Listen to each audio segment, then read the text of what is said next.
Well, everybody, I hope you are ready to go full nerd with me, because today I am embracing the bit and we are going to dive into it. I'm going to be testing the Balearic sling with a stone against the Corinthian helm. We'll get into that a little bit later, but just wanted to have some fun today and do a little dress up.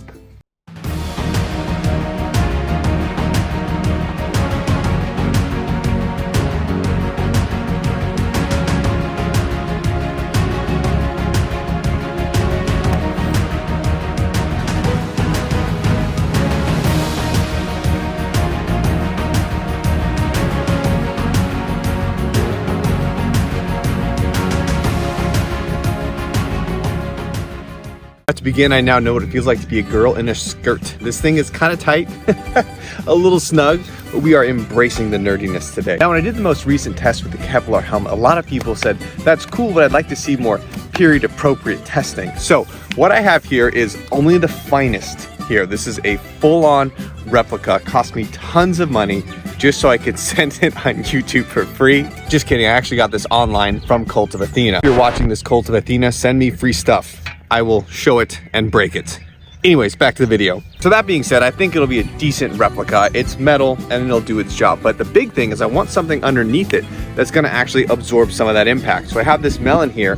I'm gonna set it up underneath and we're gonna see what happens when the sling hits this helmet with something underneath it. The way I'm gonna do this is I'm actually gonna take the melon like this and set it on top of this spike here. Oh, great. So we're gonna have it there like that. Set the helmet right up on top of it there, so it'll be a good side impact to start, and then we'll do a front impact after that. And then, just because everything needs visual spectacle to be fun, we're gonna set our shield up right here as well. So the head's gonna be popping up just above the shield. We got our sling, and we're gonna see what happens. And to prove I'm completely all in, you can see here my little pasty white legs. Hopefully they don't blur out the camera quality. But we are in it to win it, and let's try and break some stuff.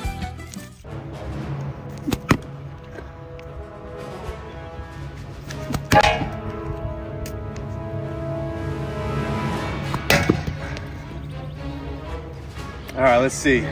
All right, so you can see here from the onset, it caved the helmet in a substantial amount.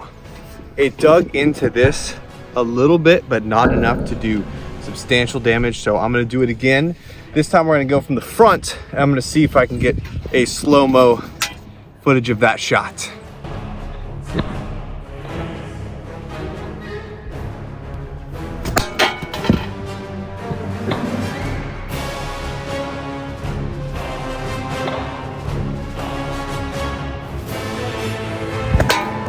Had a few unimpressive misfires there, but I think I got one good one right here. You can really see is it completely dented that helmet in quite a ways. Now again, underneath here, the melon itself actually held up respectively well. So the helmet certainly did a good enough job dissipating that impact where it's not gonna cause any massive damage, I feel, to the head. Now there really are a couple important things to note here. I was not born and raised on a sling as the slingers of old had done. I'm just a guy in an outfit, and I practiced it for a while, but I'm not getting near the speed and power that they had back in the day. But even so, with my inexperience, you can see that that's causing some serious issues right there, and getting dinged in the head like that would be enough just to really knock someone out. And even if it didn't crack the melon, it's going to cause some serious issues for that soldier. So if the sling was so devastating, what made it fall out of favor? Well, I've touched on that a little bit in a short that I did, but I think one of the major things, and what I kind of talked about, was that in order to train with this thing, you had to start from a super young age. Now I do heavy bows as well, have you seen on this channel, 150-pound English war bow, and that takes a lifetime also, but more so with the sling, because with the bow, you can give to someone who has a relative inexperience, and they're gonna be able to fire that in a much straighter line than a sling, whereas it's just gonna go everywhere. Other things that would be a huge issue of concern would be unit formation and castle defense or village defense, because you need a really large overarching movement to get that properly. Even if you start here, you're gonna end up coming over the top of that very last one. You can do the quick shot where they come over and release it that way. That works well, but I think that a lot of times to get that momentum and speed over the top is gonna work better than just coming over that way. Other issues would be, of course, as armor got better and even shields in particular, slings have a really hard time against shields. There's no penetration power. I'll show you a couple of shots here of me hitting the shield, and you can see that's really not doing too much to it. They're gonna have a hard time doing anything because unlike an arrow, there's nothing they're gonna be able to penetrate. And then one of the last things I think is going to be mobility. Now there's no bigger fan of the English warbow than myself, but as you're well aware, it can't be done off of horseback, nor can a sling. I can't think of any historical record showing someone on a horse riding it with a sling, just like that. Any historical records or accounts of someone riding a horse with a sling, coming over, yeah, and throwing a rock like that.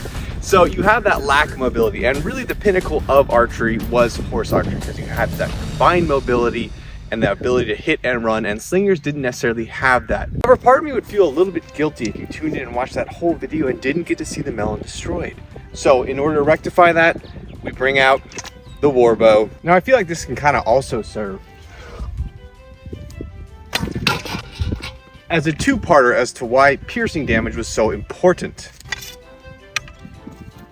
The big thing about it was that you had that ability to punch through armor where slings could not. And that's going to make things a lot harder for someone to defend themselves.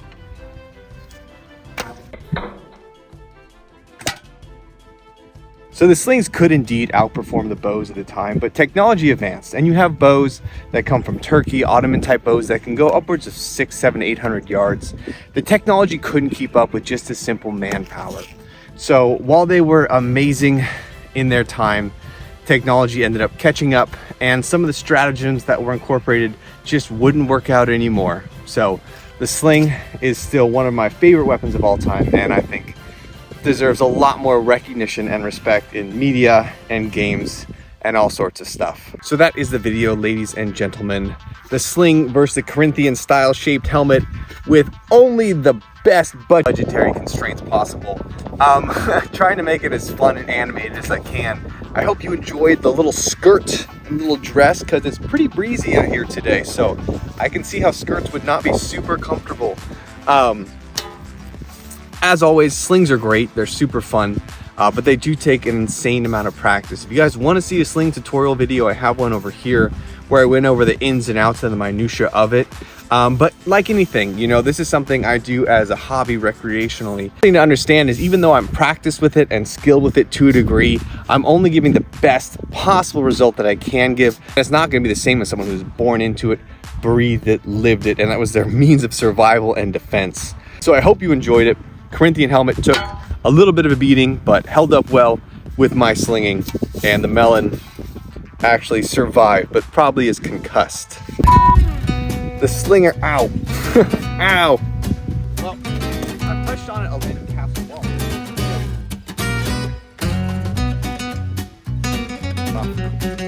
Just kidding. So